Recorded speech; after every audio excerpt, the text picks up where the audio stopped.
For Off the Block, I'm Vinny Lopes, and we are now joined by Belmont Abbey head coach Sean Manzi, the first-year coach who was able to lead the Crusaders to their first postseason victory in program history as they knocked off Mount Olive last night in the Conference Carolinas quarterfinals. And Coach, look at the match last night. How would you assess your team's performance?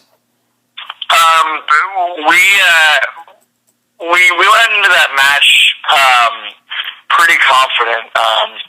For the first time hosting even a conference quarterfinal match or quarterfinal, and the guys overall we played really well. I think our serve receive was about a 2-2 on the night.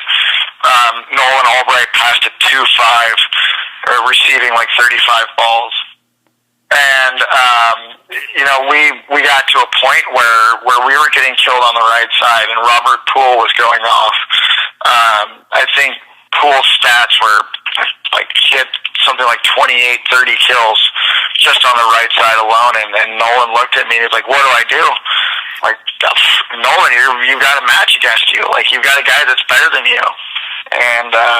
And so it was actually really great to see that, there's that competition of Nolan against Robert, and we ended up finishing the match on a 9-2 run.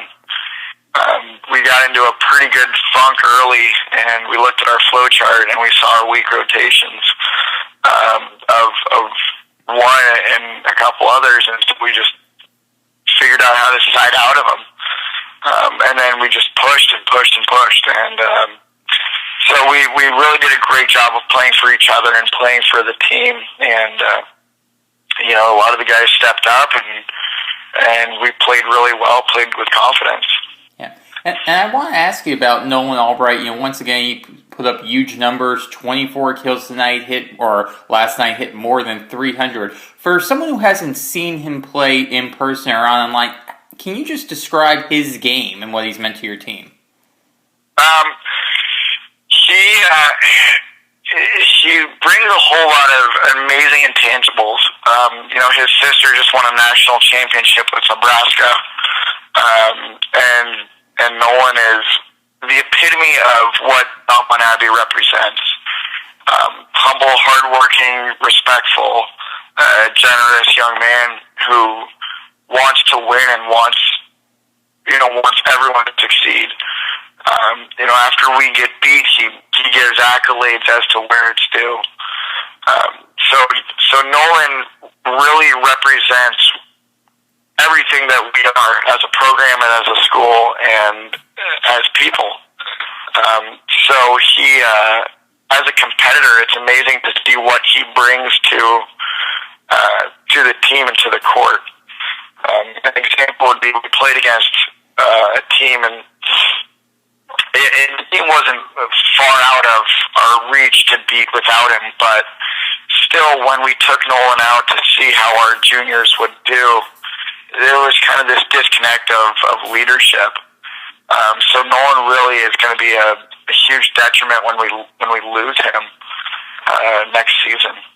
Yeah, well, Coach, you haven't lost him yet. You get him for at least one more match and maybe more. So let's look ahead to that semifinal match. You guys are going on the road to play Erskine, the number 1 seed. What do you guys have to do to knock them off this season? We've already split with them this year, and we capitalized a lot on their reception.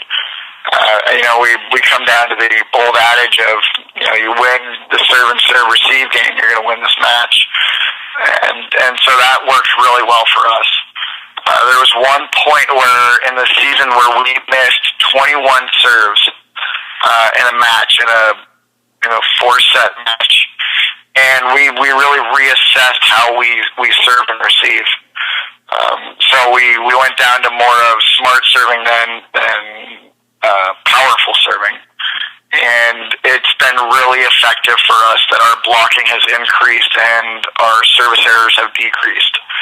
So our big scouting report is against Mikolau and Vargas, who are two fantastic players, and so we give them a lot of respect since they're leading the conference and their teams.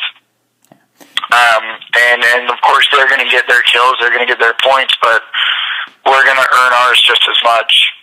And going on the road, I know we've got a pretty good contingent going down there with us. I was talking to our, I don't know what he is, but he works at the Abbey. Yeah. And he's going to put together a fan bus for everybody to go down and support the team. Right. Well, and Coach, I do want to ask you, kind of looking at the big picture, you guys are 2 wins away from making the NCAA tournament. I want to ask, as a coach, have you noticed your players thinking about that? Is that something that you mention or discuss, or is it just really focused on the first one game? A little of both, actually. At the beginning of the year, we talk about goal setting, and we get into what do we want as a team. And I told the guys that they've got to do 5 personal goals. And of course, everybody, all 13 of them, put in win the Conference Carolinas tournament as their goal. And I see bigger picture. I want a national championship, and I want us to win it. And so do they, but I don't think they haven't really realized that it's possible for them, because they haven't had this experience yet or before. So we tell them in the pregame meeting, especially the one against Erskine, and the big one that we won against Erskine, and then one last night, was, we're going out just to play another game. We don't want to do too much, and we don't want to overplay, and simply put, do your job. And that's been our whole reason we've been successful this year, is because we've just played Belmont Abbey College volleyball and played for each other.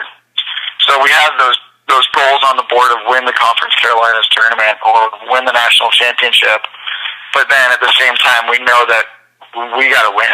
It's do or die right now. So the guys want it, and they know that it's haste makes waste. So if they're going to work too hard, then it's just going to be not beneficial or not fruitful for them.